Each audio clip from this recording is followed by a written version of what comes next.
Hi అందరికీ, welcome back to my channel. ఈరోజు అరుణాచలం వెళ్తున్నాం. గిరి ప్రదక్షిణ దగ్గర నుంచి గిరి ప్రదక్షిణ ఎలా చేయాలి, ప్రదక్షిణ మధ్యలో ఏమేం కనిపిస్తాయి, టెంపుల్ లోపలికి ఎలా వెళ్ళాలి, ఎంట్రీ ఛార్జెస్, టెంపుల్ లోపల ఏమేమి ఉంటాయో, టెంపుల్ సరౌండింగ్స్లో మనం ఏం చూడొచ్చు, అన్ని విషయాల్ని ఈ వీడియోలో తెలియజేస్తాను. దయచేసి ఈ వీడియోని చివరి వరకు చూడండి, మధ్యలో అస్సలు స్కిప్ చేయకండి.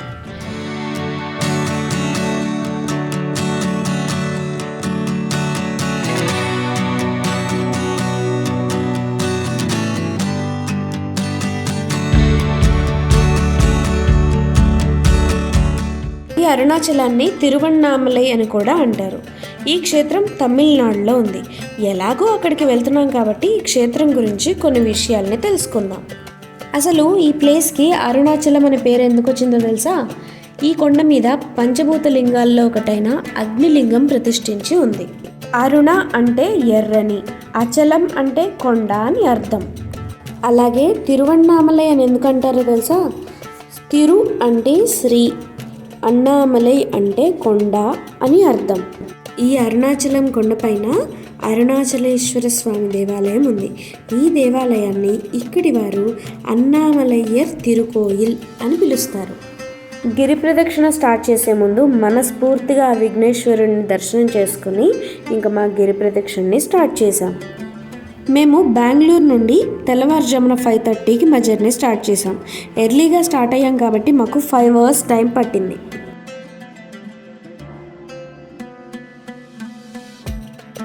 అసలు ఈ గిరి ప్రదక్షిణని ఎందుకు చేస్తారో తెలుసా? ఈ అరుణాచలం కొండని సాక్షాత్తు ఆ మహాదేవుడైన శివుడిగా భావిస్తారండి. ఈ కొండ చుట్టూ ప్రదక్షిణ చేస్తే సాక్షాత్తు ఆ పరమశివుని చుట్టూ ప్రదక్షిణ చేసినట్లే అని భక్తులు భావిస్తారు. మనం ఈ అరుణాచలం చేరుకోవాలి అంటే మేజర్ సిటీస్ నుంచి ట్రైన్స్ మనకి అవైలబుల్లో ఉంటాయి. అలాగే బస్సులు కూడా మనకి అవైలబుల్లో ఉంటాయి. అంతేకాక మరో ఆప్షన్ ఏంటి అంటే 2 wheelers కానివ్వండి, 4 wheelers కానివ్వండి ఇక్కడ రెంట్కి కూడా ఇస్తూ ఉంటారు.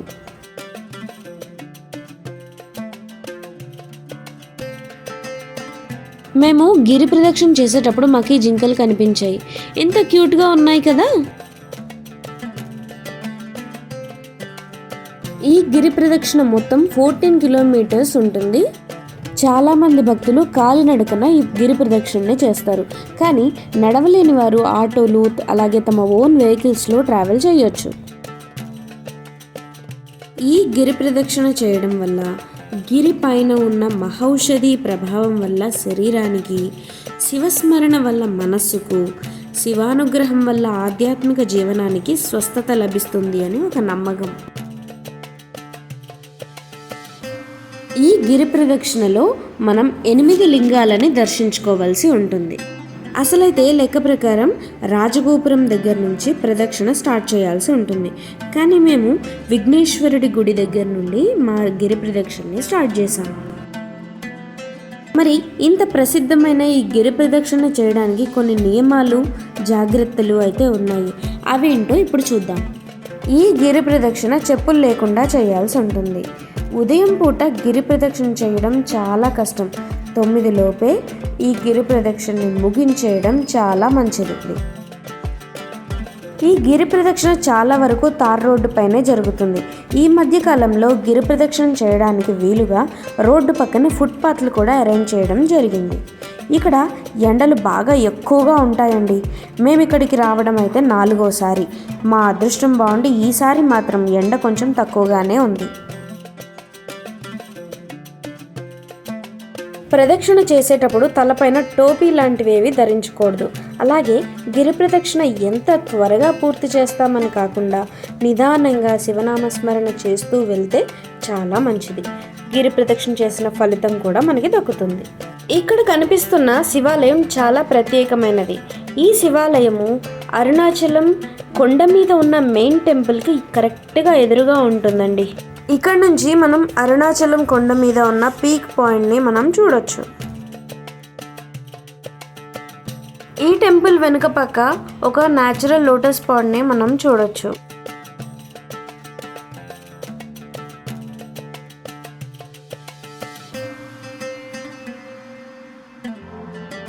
ఇదే మన గిరివలయం. అంటే గిరి ప్రదక్షిణ చేసేవారి కోసం దారి పొడవునా మ్యాప్స్ని అరేంజ్ చేశారు. ఈ గిరివలయం ఇప్పుడు మనం ఎక్కడున్నాం, నెక్స్ట్ ఎక్కడికి వెళ్ళాలి, ఎలా వెళ్ళాలి అని మనకి క్లియర్గా చూపిస్తుంది. అయితే ఈ గిరి ప్రదక్షిణలో మనం అష్టలింగాలని దర్శించుకోవాలని చెప్పాను కదా. ఈ 8 శివలింగాలతో పాటు రమణ మహర్షి ఆలయము, అమ్మవారి ఆలయాలు కూడా ఉంటాయి.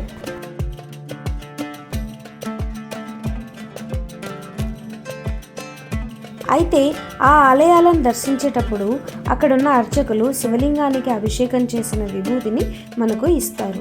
ఆ విభూతినే శివానుగ్రహంగా భావిస్తారు. ఆ 8 శివలింగాలు ఏంటో, అవి ఎక్కడెక్కడ ఉన్నాయో అనే విషయాన్ని ఇప్పుడు మనం చూద్దాం. అన్నింటికంటే ముందుగా మెయిన్ టెంపుల్కి తూర్పు దిక్కున ఉన్న ఇంద్రుడు ప్రతిష్ఠించిన ఇంద్రలింగం, తర్వాత ఆగ్నేయంలో అగ్నిదేవుడు ప్రతిష్ఠించిన అగ్నిలింగం, తర్వాత దక్షిణ దిశలో ఉన్న యమలింగం, అలాగే నైరుతి దిక్కున ఉన్న నైరుతి లింగం, పడమర దిక్కున ఉన్న వరుణలింగం, ఆ తర్వాత వాయువ్య దిక్కులో ఉన్న వాయులింగం, తర్వాత ఉత్తర దిశలో ఉన్న కుబేరలింగం, నెక్స్ట్ ఈశాన్య దిక్కులో ఉన్న ఈశాన్యలింగం.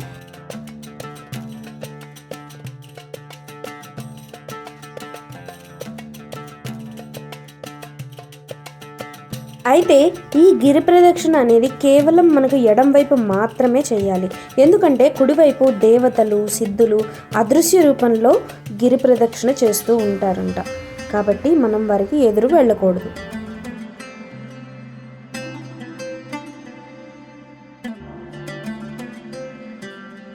ఈ గిరి ప్రదక్షిణ పౌర్ణమి రోజు చాలామంది ఎక్కువగా చేస్తూ ఉంటారు. అసలైతే అన్ని రోజులలో ఈ గిరి ప్రదక్షిణని చేయవచ్చు. ఈ గిరి ప్రదక్షిణ ఒక్కో రోజు ఒక్కో ఫలితాన్ని ఇస్తుంది. ఆదివారం శివలోక ప్రాప్తి, సోమవారం పూర్ణ ఆరోగ్యం, మంగళవారం రుణ విముక్తి, బుధవారం సరస్వతి ప్రసన్నత, గురువారం గురుత్వం, శుక్రవారం లక్ష్మీ కటాక్షం, శనివారం గ్రహపీడ విముక్తి. మరో ముఖ్యమైన విషయం ఏంటంటే, ఈ క్షేత్రానికి వచ్చినప్పుడు గిరి ప్రదక్షిణ చేస్తున్నప్పుడు అలాగే మెయిన్ టెంపుల్ లోపల ఏ నామాలను స్మరించాలో సాక్షాత్తు ఆ పరమేశ్వరుడే నిర్ణయించారట. ఆ నామాలతో పరమేశ్వరుణ్ణి ప్రార్థన చేస్తే స్వామి ఎంతో ప్రీతి చెందుతారు. ఆ శివనామాలు మీకోసం: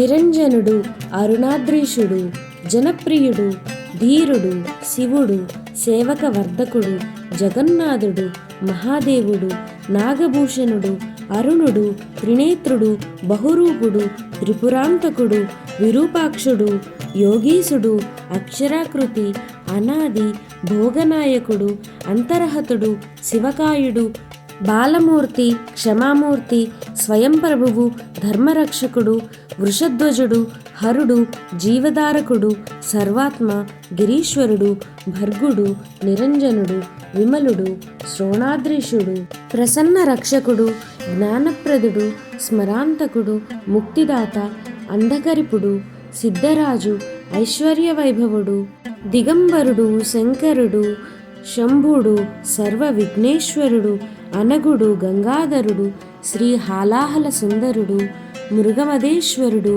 ఆశుతోషుడు, దీనబంధ విమోచకుడు, కలిధ్వంసి, క్రతుధ్వంసి, వేదమూర్తి, భోళాశంకరుడు, హరహర మహాదేవ శంభో శంకర.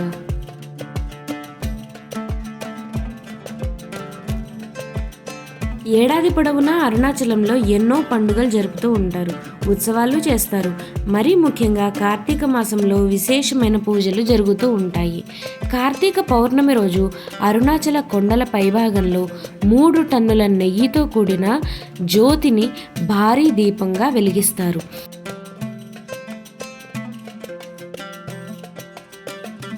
మీరు ఆ దీపాన్ని చూడాలి అంటే కార్తీక పౌర్ణమి తర్వాత ఒక నెల 15 రోజుల లోపులో మీరు కనుక అరుణాచలాన్ని సందర్శించినట్లయితే మీరు ఆ దీపాన్ని చూడొచ్చు.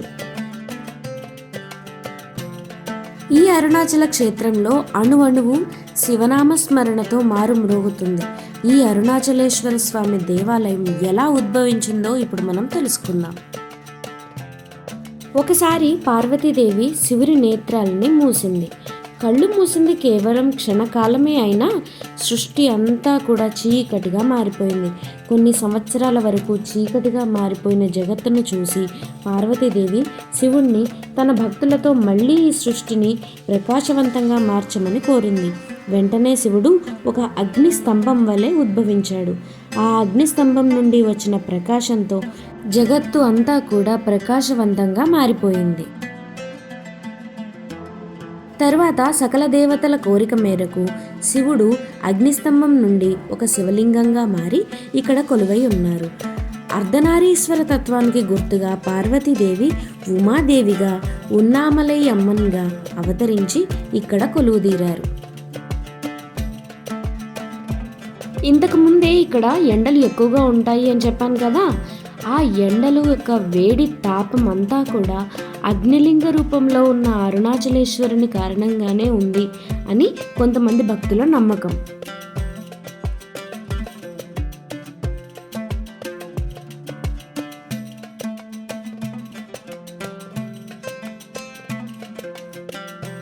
గిరి ప్రదక్షిణ దారి మొత్తం కూడా భక్తులకి ఎలాంటి ఇబ్బంది కలగకుండా ఉండడానికి ఎవ్రీ 1 or 2 కిలోమీటర్స్కి పబ్లిక్ టాయిలెట్స్, స్నానాల గదులు ఏర్పాటు చేశారు. అలాగే అక్కడక్కడ అన్నదాన శిబిరాలు కూడా ఉన్నాయి.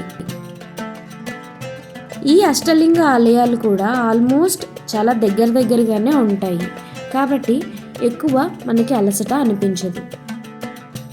అంతేకాదు ఈ గిరి ప్రదక్షిణ మార్గం మధ్యలో కుడివైపున ఒక చోట మోక్ష మార్గం ఉంటుంది. ఈ మోక్ష మార్గం ఒక చిన్న హోల్ లాగా ఉంటుంది. ఇందులో నుండి ఎంత లావుగా ఉన్న వాళ్ళైనా సరే ఈజీగా బయటకు వచ్చేస్తారంట. నాకు మాత్రం అందులోకి వెళ్ళడానికి ఫస్ట్ అయితే భయం వేసింది, కానీ అక్కడ లోపలికి వెళ్ళాక స్టార్టింగ్ కొంచెం వెడల్పుగానే ఉంది, కానీ కొంచెం ముందుకు వస్తే అక్కడ 2 చిన్న హోల్స్ మధ్యలో ఒక నారో హోల్ ఉంది. ఆ మార్గం మధ్యలో శివుడి పాదాలు ఉన్నాయి. ఎదురుగా నందీశ్వరుడు ఉన్నాడు. అక్కడున్న పాదాలకు నమస్కారం చేసి ఓం నమ శివాయ అనుకుంటూ బయటికి రావడానికి ట్రై చేస్తుంటే ఎవరో గట్టిగా అటు సైడ్ నుంచి నెట్టేసినట్టుగా ఈజీగా బయటికి రాగలిగాను. అప్పటి వరకు వాళ్ళు వీళ్ళు చెప్తుంటే వినడమే తప్ప ఎప్పుడూ ఇలా రియల్గా ఎక్స్పీరియన్స్ చేయలేదు. చాలా మంచిగా అనిపించింది. మీరు కూడా ఇక్కడికి వచ్చినప్పుడు మోక్ష మార్గంని అస్సలు మిస్ అవ్వకండి. ఈ మోక్ష మార్గం పక్కనే ఒక చెట్టు ఉంటుందంట. ఆ చెట్టు పైన సిద్ధులు బల్లుల రూపంలో తపస్సు చేస్తూ మోక్ష మార్గం దగ్గరికి వచ్చిపోయే భక్తుల్ని ఆశీర్వదిస్తూ ఉంటారంట. కానీ నేను ఆ చెట్టును చూడడం మిస్ అయ్యాను.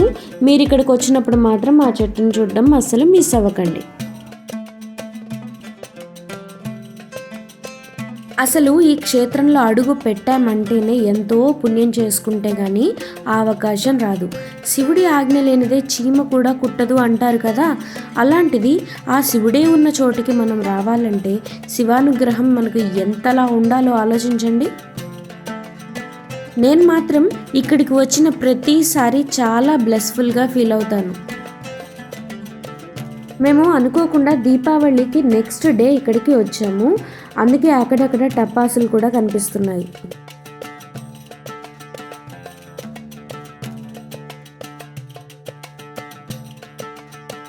మేము ఇక్కడికి వచ్చే ప్రతి సిచ్యువేషన్ కూడా అప్పటికప్పుడు ప్లాన్ చేసుకున్నదే కానీ ముందుగా అనుకొని అన్నీ ప్రిపేర్ చేసుకొని బయలుదేరినట్టు ఎప్పుడూ జరగలేదు.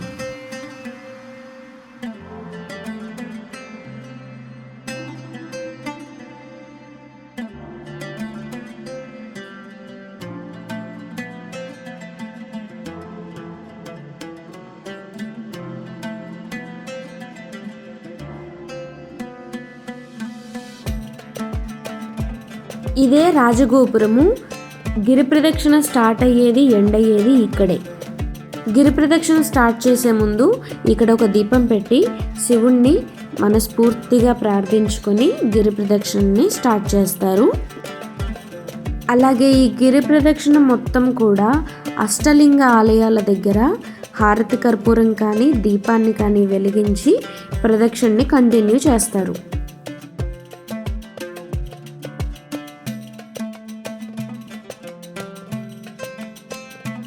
గిరి ప్రదక్షిణ చేసేటప్పుడు మనస్సులో ఎటువంటి కోరికలు కోరుకోకూడదు.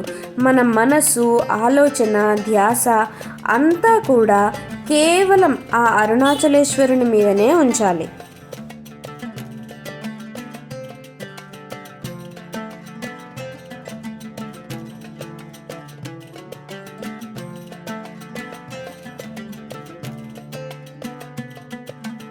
మొత్తానికి గిరి ప్రదక్షిణని పూర్తి చేసుకుని మెయిన్ టెంపుల్ దగ్గరికి వచ్చేసాము. ఈ మెయిన్ టెంపుల్కి 4 దిక్కులకి 4 పెద్ద గాలి గోపురాలు ఉండేవి, 4 ఎంట్రన్స్లు ఉండేవి. 4 years బ్యాక్ మేము ఫస్ట్ టైం ఇక్కడికి వచ్చినప్పుడు క్యూ లైన్స్ ఏమీ ఉండేవి కావు. లోపలికి ఎంటర్ అయ్యాక మొత్తం తిరిగి చూసేటట్లు ఉండేది. కానీ ఈ మధ్య మాత్రం క్యూ లైన్స్ ఏర్పాటు చేశారు. కోనేరు కానివ్వండి, నందీశ్వరుడి దగ్గర కానివ్వండి, ఇతర టెంపుల్ సరౌండింగ్స్లో కూడా చుట్టూ తిరిగి చూసే అవకాశం ఇప్పుడు లేదు.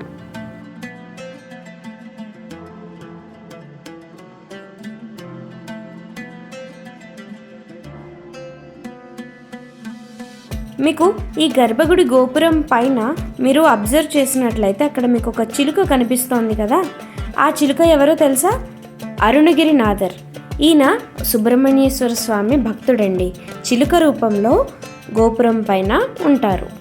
అరుణగిరినాథర్ చిన్న వయసులోనే తల్లి చనిపోవడంతో తన అక్క పెంపకంలో పెరుగుతాడు. కాలక్రమంగా వ్యసనపరుడిగా మారి కృంగిపోతున్న అరుణగిరినాథర్ను సుబ్రహ్మణ్య స్వామి కాపాడతారు. అప్పటి నుంచి జ్ఞానోదయం కలిగిన అరుణగిరినాథర్ తన సంకీర్తనలతో స్వామివారి సేవలో మునిగిపోతాడు. అరుణగిరినాథర్ చిలుకగా ఎందుకు మారారు, ఇక్కడెందుకున్నారు అనే విషయాన్ని మరో వీడియోలో క్లియర్గా మీకు ఎక్స్ప్లెయిన్ చేస్తాను.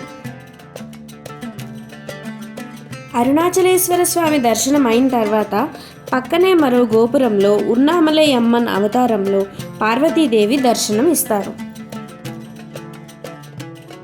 దర్శనం చేసుకున్న తర్వాత అక్కడి అర్చకులు ప్రసాదంగా అరుణాచలేశ్వరుని విభూదిని అలాగే అమ్మవారి కుంకుమని మనకు ప్రసాదంగా ఇస్తారు. దర్శనం అయిన తర్వాత టెంపుల్ బ్యాక్ సైడ్ ప్రసాదాల కౌంటర్ ఉంటుంది. మనం చేసే ప్రతి కర్మ, దానికి వచ్చే ఫలితాలు అన్నీ కూడా ఆ ఈశ్వరిచ్చే కాదంటారా? మనం కేవలం నిమిత్త మాత్రులం. మన వల్ల నలుగురికి మంచి జరగకపోయినా పర్వాలేదు, చెడు మాత్రం ఎట్టి పరిస్థితుల్లో జరగకూడదు అనే సంకల్పంతో ఉండి నిరంతరం భగవన్నామస్మరణ చేస్తే చాలు. మనం ప్రపంచంలో ఏ మూల ఉన్నా సరే ఆ భగవంతుడే మనల్ని తన ఒడిలోకి చేర్చుకొని లాలిస్తాడు అని నా అభిప్రాయం. మీరేమంటారు? మీ అభిప్రాయాన్ని కామెంట్ చేయండి. అలాగే ఈ వీడియో మీకు యూస్ఫుల్ అనిపిస్తే లైక్ చేయండి, అందరికీ షేర్ చేయండి. ఇంకా ఇలాంటి మరిన్ని వీడియోస్ కోసం మా ఛానల్ని సబ్స్క్రైబ్ చేయండి.